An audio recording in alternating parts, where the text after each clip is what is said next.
How's it going, everybody? Welcome back to a new video. Welcome to 2021. This is one of the first videos I'm doing this year, and the first episode of this new series I'm doing called A Professional Conversation With, where I talk to professionals in their field, learn about them, see what makes them tick. And today, my gosh, for the first episode, we are here with a bang. We are here. You know him from ComicBook.com. According to his Twitter bio, he is the CEO of Good News, which I 100% agree with. We are here with Brandon Davis. Brandon, thank you so much for coming on. I mean, how are you doing? How's everything going? Well, thank you for having me, man. I'm good, man. You know, trying to have as good of a year as you can after last year. So far, what are we, 4 days in? So far, so good. You know, a lot of big things coming this year, hopefully. We'll see.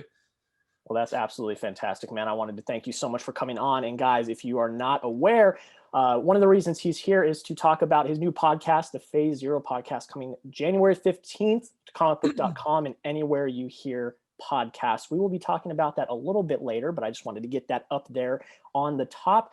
Now, Brandon, we're going to start out with the first question here. Now, the main thing that I wanted to really learn about people when I talk about in this series is that spark. You know, we saw that in Soul, the movie that came out on Christmas Day, kind of talking about the spark, the reason for living.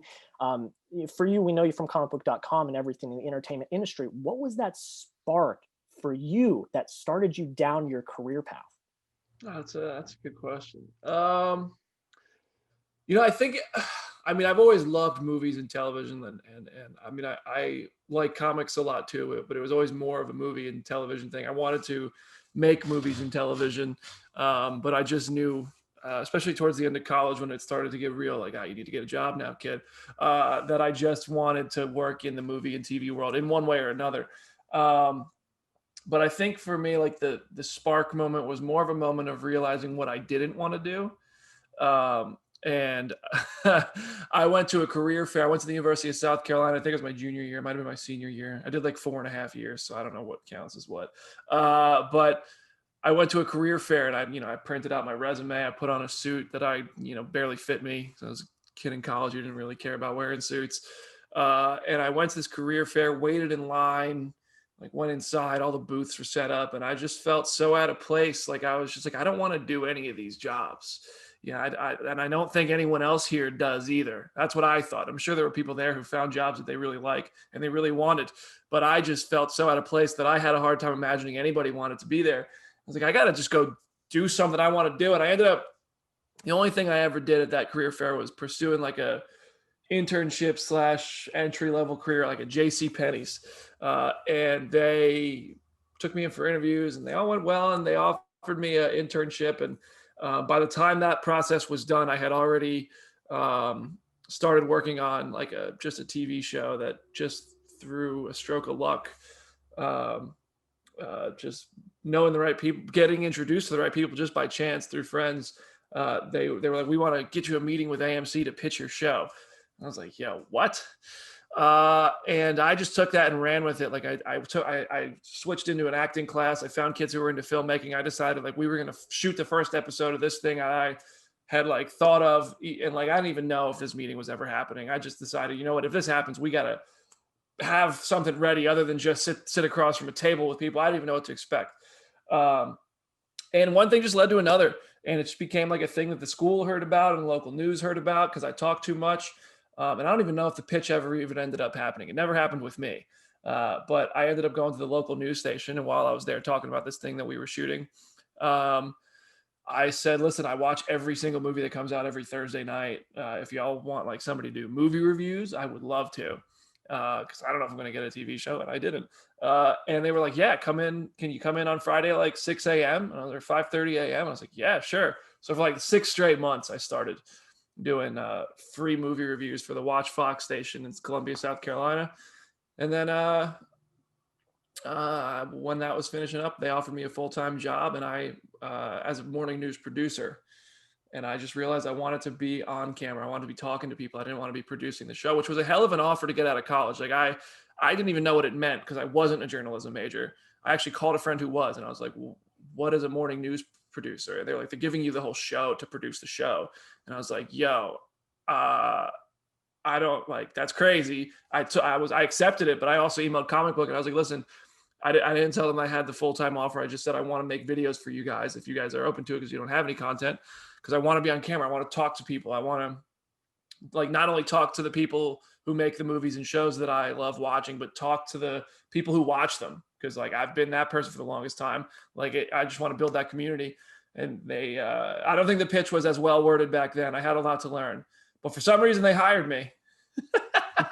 And I got that was I think that was it. I think I just in the long-winded version realized that I wanted to be on camera. I wanted to talk to people and connect with people, and celebrate like the things that I loved so much, which were movies and television and comics.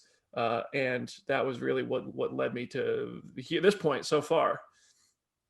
That's amazing. Yeah. And then, like we said, you came out of South Carolina, you had all those great opportunities, and then you went over to comicbook.com, and that's where you are now. You're doing a lot of great stuff over there. So what were the beginnings like when you were at comicbook.com? How was it at the beginning when you were there?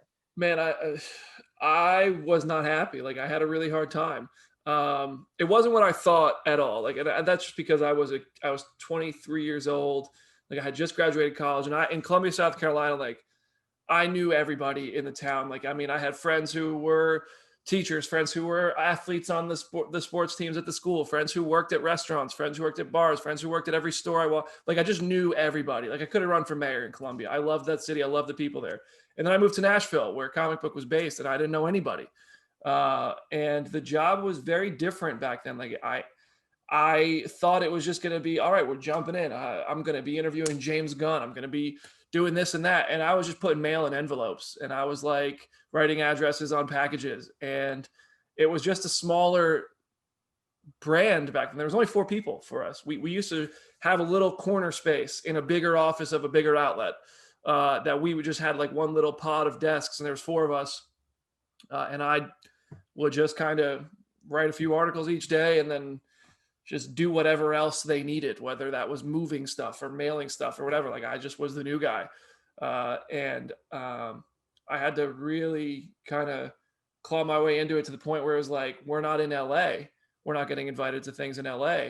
And I was broke as hell back then. Like, and I walked in, and they sent somebody. I remember we got an invitation to the Doctor Strange junket, and we sent somebody who was in LA because they didn't want to spend the money to send one of us out, because it was like we weren't big enough to be making spends like that when we can do it for free, or pay a freelancer to go, and their rate would be cheaper than the flight and hotel. And so I just walked in. I was like, listen, this thing's come up. Like, I'll book my own flight. Like, I never want to miss another one of these things again. And it just it took so much patience to get happy with it, because at first it was like I wish I knew when I started how much I had to learn, because I really just went in with such a different picture of what it would be immediately. Whereas now it has already, I think, or it's on the precipice of exceeding those expectations I had back then. But at first, like I thought I'd be doing what I do now then, and it just doesn't work like that. Unless, I don't know, I'm sure maybe for some people it does, but I just can't imagine a scenario where it doesn't. I'm glad it didn't, because then I wasn't good enough back then. Like I watch videos back then, and it's just like, well, thank God they took the time to coach me up and let me learn and make mistakes when less people were watching. Because you know, if I was in front of The Rock doing an interview now, I feel like he'd look at me like, who sent this jabroni? Like who sent, lay the smack down, like get him out of here. But yeah, so yeah, I'm talking too much, dude. I don't know. Oh, I love it. Talk away. I absolutely love the answers. I mean, I love hearing the stories. I mean, that's why I'm doing this. I want to hear these stories. So you said started off, you know, you guys weren't making a lot of money. It was only 4 of you.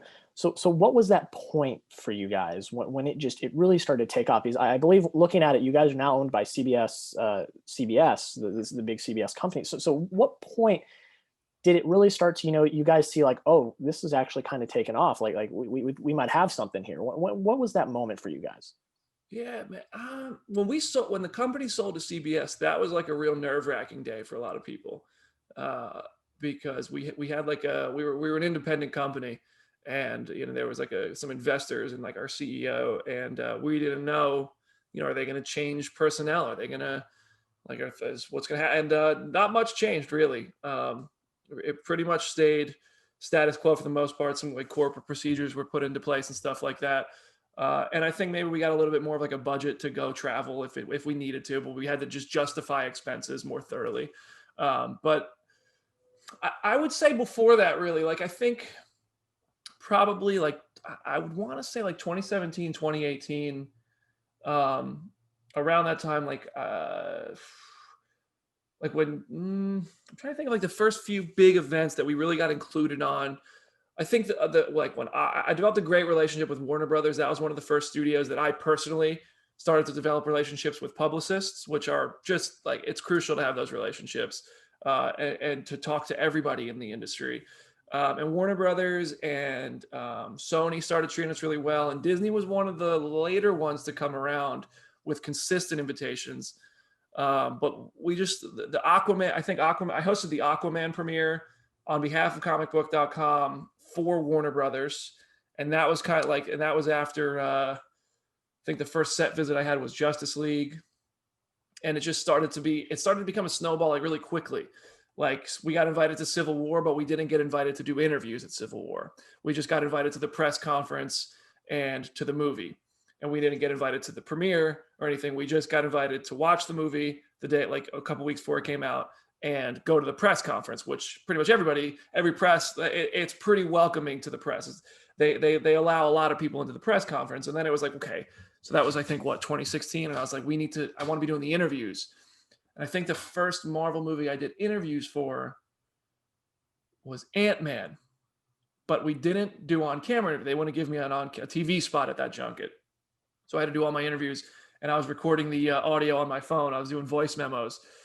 Because we didn't do on-camera interviews. We did one because I brought a camera, and this is like, I don't think they would even let this happen anymore. I'm surprised they let this happen then with everything I know about how these things work.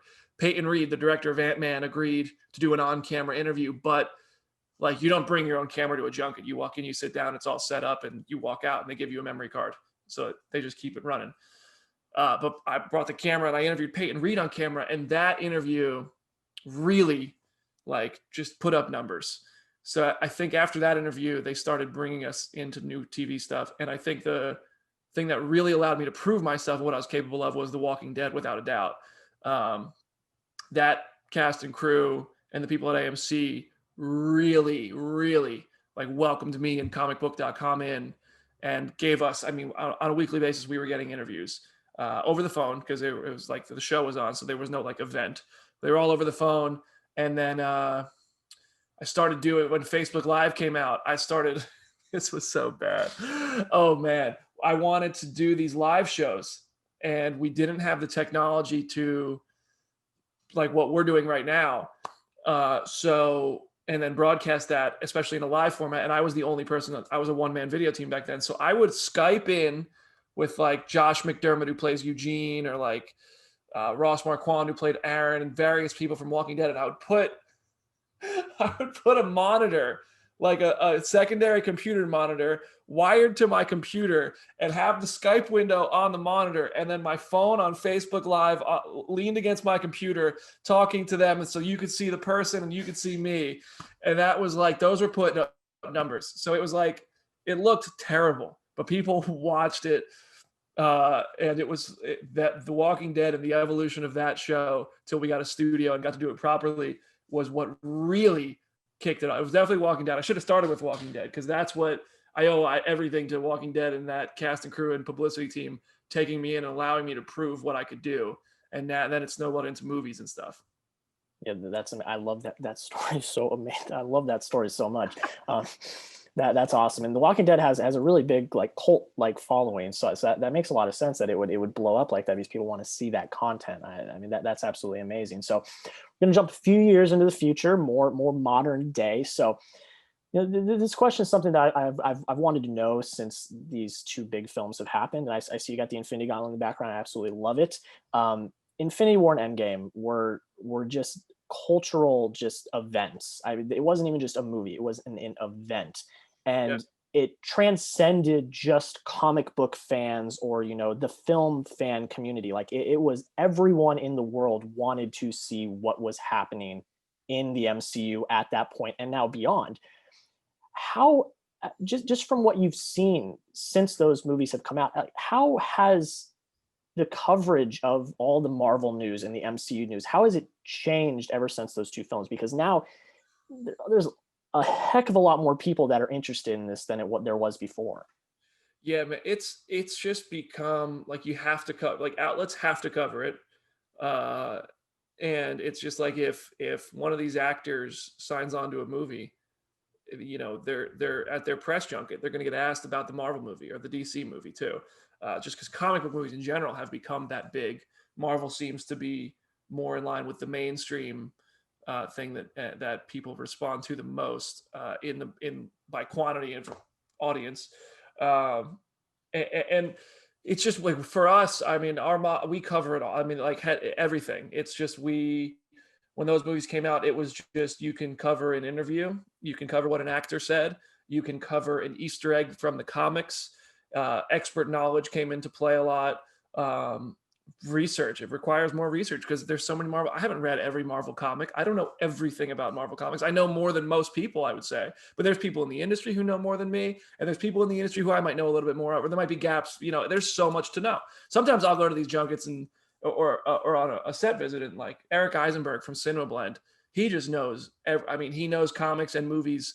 I wish I had his wealth of knowledge, but that knowledge combined with like I think you have to have a personality now, and which is what 2020 has shown us, is that you need to have like the audience invested in how they're getting that news. But it's all, and I mean it's theories and speculation and fan art. It all just hits, especially for our audience. I mean, at comicbook.com, that all hits. For a website like MTV News, some of those are going to hit, some of those aren't. Like but we have really you just kind of have to have your finger on the pulse all the time. So like what I've done is I started just kind of following different fans on Twitter. And I've ended up, as a result, just building a really awesome community online, and people who I've come to like know them based on their Twitter name. They all have like different pictures that aren't even themselves, but I see them so often that I have started to recognize them. But I started doing that at first to try to learn from them, to try to see like what is the topic, what are the fans talking about, and then I ended up just following more and more because I started engaging with these people and taking genuine interest in these people. And these fans, a lot of them are young people, some of them are older than me, and it's just you have to constantly know, because the timing is everything. You have to be quick, like and people get their news from Twitter now, which means they get it instantly. So if you want trying to give them a reason to click on your website or watch your video, you really have to have that knowledge, that fleshed out theory, that personality, all of the above, to make it worth their time and make them want to come back. Because why leave Twitter if it's all right there? So Marvel has been a huge driver in that, because now all the studios recognize we can get these actors and they'll generate press and everywhere. We can throw one little thing into a movie or one little thing into this scene and it's going to go crazy on the internet. They know, Disney above all, I think, knows how that stuff works, because Disney is very particular about how their press is handled. But I mean, Warner Brothers, Sony, they all know what they're doing pretty well, and they know what we're going to cover. They don't have to email us and ask for coverage. They know if this actor is in this, if this character is in this, we're gonna be all over it until people stop clicking. Yeah, checking that Twitter feed every day, and it's addicting at some points, Yeah, just to see if there's that new news. But it's like also like opening the refrigerator when you know there's no food in there, because you still go back and you're like, there's still nothing here. But every once in a while you'll find something.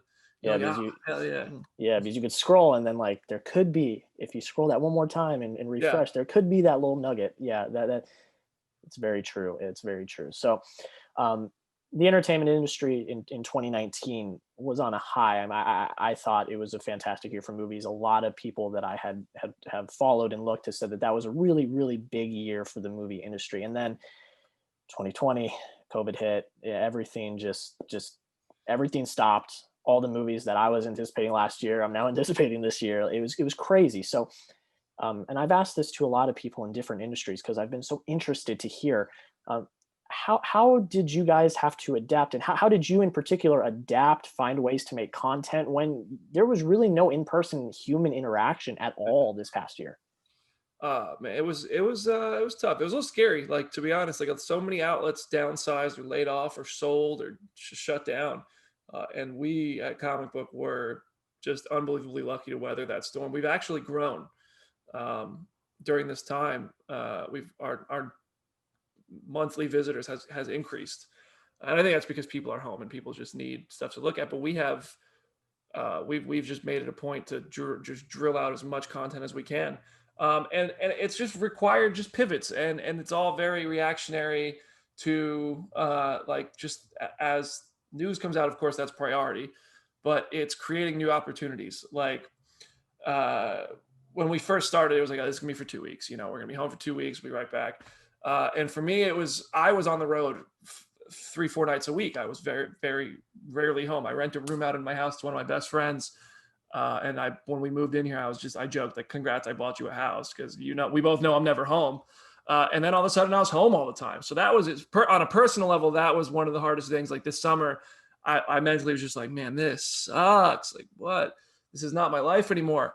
But I started doing quarantine watch party events, which I am really proud of. It gave people something to look forward to, gave me something to look forward to, where we would watch movies at the same time online and use the hashtag so we could all talk to each other. And we just started like finding new ways to do interviews and create content. Like when we went through like a phase where we were doing this thing called Talking Shop. We do Instagram Live with different celebrities because that appealed to the celebrities because they might gain a few followers from it. And everybody wants to have followers on their Instagram account. And Zoom has become everything. I mean, it has made some things easier, but it takes out a little bit of the excitement for sure. Like we just did a thing where I had 3 Wonder Woman fans talk about why they love Wonder Woman, and they had no idea that Gal Gadot was on the call listening. And I don't think I would have had an opportunity to do that in person. So now that we've done that, hopefully when we do get back to in person, we can do that sort of thing, because I can say, look, we did this on Zoom. This is how it went. I picked these people. I'll do the same thing in person. So it's just been constantly finding the opportunity, identifying what's possible, why it would work, and exploiting that, which is different. I mean, every week it's different. Like we have meetings every week with a full staff on ComicBook. I don't lead those meetings. I listen, I participate, but our team of leaders does a great job of making sure that everybody is on top of things. And it's just finding stuff like this podcast that we're about to launch, because you need to grow personalities. Like it's very reliant on like a lot of these outlets. Like I know people don't like Barstool Sports because of kind of the stuff they represent, but I think that they have done just the gold standard in kind of building out their own personalities. And that's why ESPN, I think, is starting to try to mirror them. People who follow Barstool know everybody who works for Barstool. Whether you love them or hate them, I think that's an indisputable fact. So I think a lot of outlets, if they had that same thing where they had all those personalities and their personalities became a product rather than just the news that you can already get off of Twitter becoming the product, that's such a big thing. And we've started to grow that. We were already hoping to do that, but that's become a huge focus for us as well, because personality is just like honest interaction with your readers and your fans and your viewers is a like just I mean that's to me that's the most important thing, and that's a key to success on days where there's no news.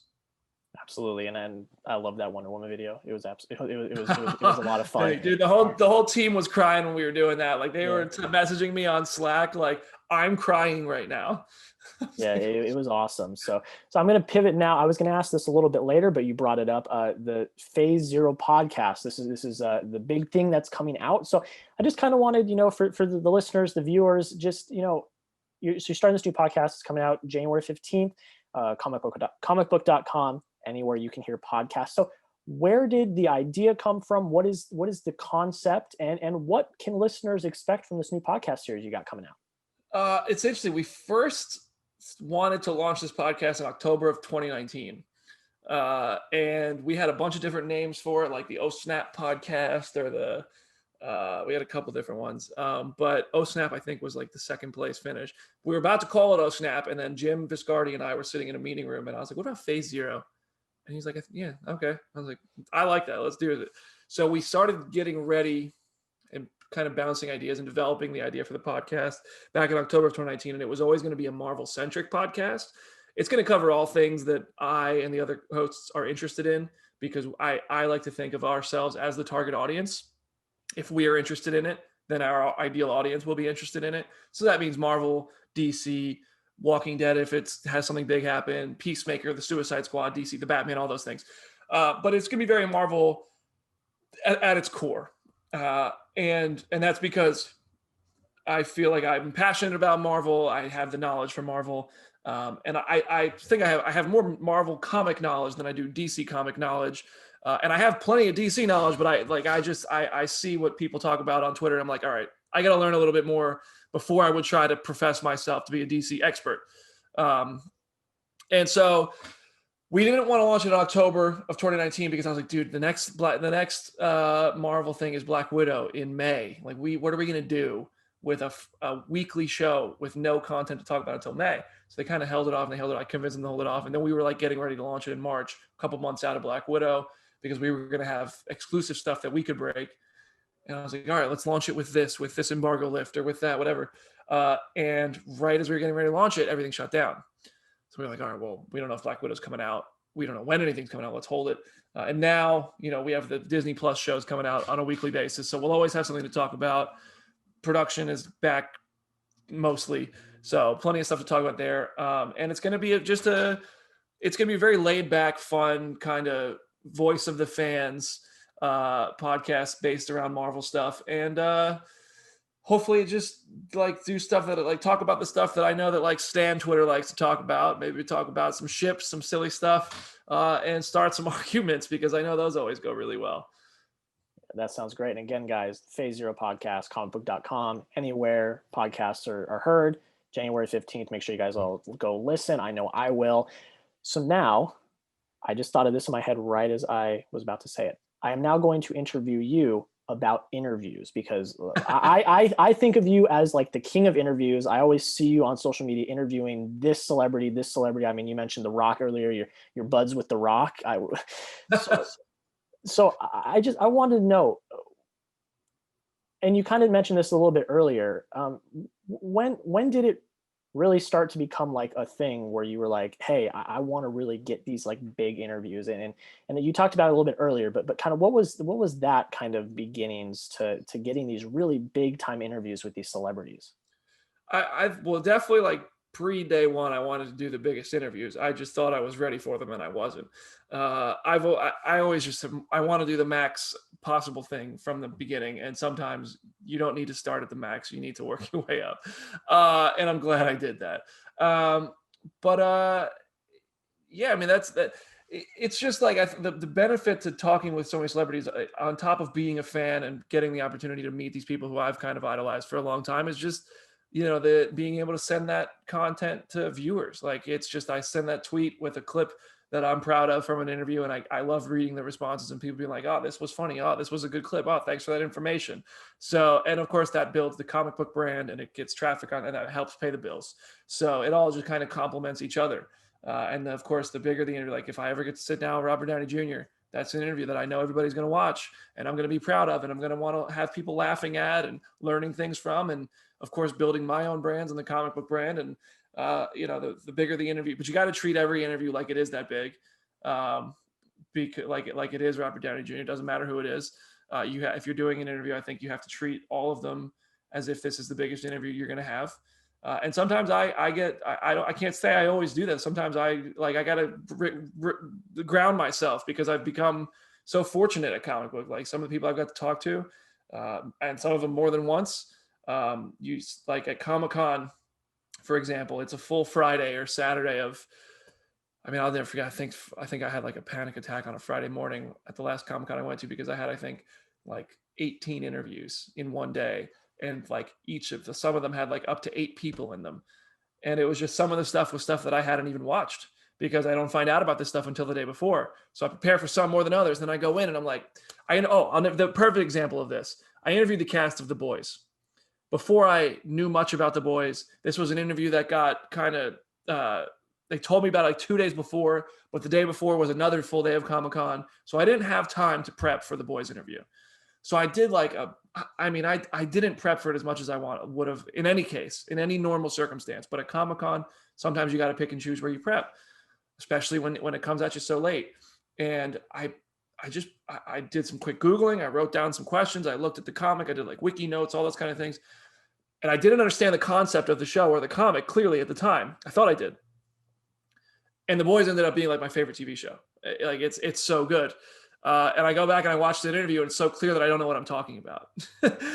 I hate that. I never want to look like the person who doesn't know what they talk about. I've actually asked, I think it was somebody, it was either Coleman Domingo or Alicia Debenham Carey. We were just talking one day from Fear the Walking Dead, and I asked one of them, I don't remember which one it was, but I asked one of them, do you know when people don't watch your show when they're interviewing you? And they said, oh yeah, right away. And I was like, I never want to be that person. I never, ever want to be that person.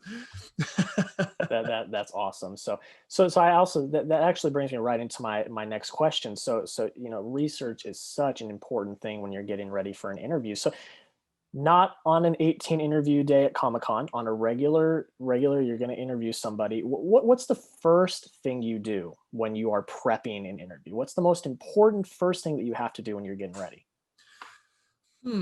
I mean, I pull up like the IMDb profile, make sure that if there's any other titles I need to ask them about. First, you got to watch the title that you're doing the interview for, or read the book that you're doing the interview for. But then I will go to the IMDb profile. I'll pull up all of their social media accounts. I'll Google their name and see if like there's any hot topic that people want to know about. I'll sometimes I'll send a tweet that's like, hey, I'm about to talk to this person. What question you have? And a lot of times people do come up with some thoughtful stuff, or at least kind of something that puts me in the direction, like starts me down a path towards a question I want to ask, like gets my mind going that way. But the key, I think, for doing a good interview is knowing the subject inside and out. And that means in the case of like a movie interview with an actor, that means knowing the actor, every movie, as many movies as you're not going to maybe have watched every movie they've ever done. If you're interviewing Samuel L. Jackson, he's done 100 movies a year. But you want to be as familiar with their history as you can, and their future ideally. And you want to know everything you can about the character they played in that movie, because that way you're able to be genuine and thoughtful in your question development, but also listen to what they're saying, so that if they say something, you can identify, I want to follow that. I want to go down that, and I want to ask about that. Or you recognize like, oh, you just got a really good soundbite. You need to go turn around and rush that onto the site, and things like that. So to me, it's just knowing the ins and outs, what makes it tick, your subject, because that way you'll be your most confident. You'll get the best content, and they will leave happy and impressed with how you just carry yourself. Absolutely. That is such great advice. So the last main question I'm going to ask you, and then I have a few quick fire ones that I think the world is burning to know, or at least I am. But the last main question I want to ask you, and this is one I'm going to ask every single person I interview, because I am so intrigued every time I ask someone this question. What is one thing that you wish you knew when you first started out in this industry that you know now? Oh man. I wish I knew when I started how patient I should have been, because I would have been a lot happier back then.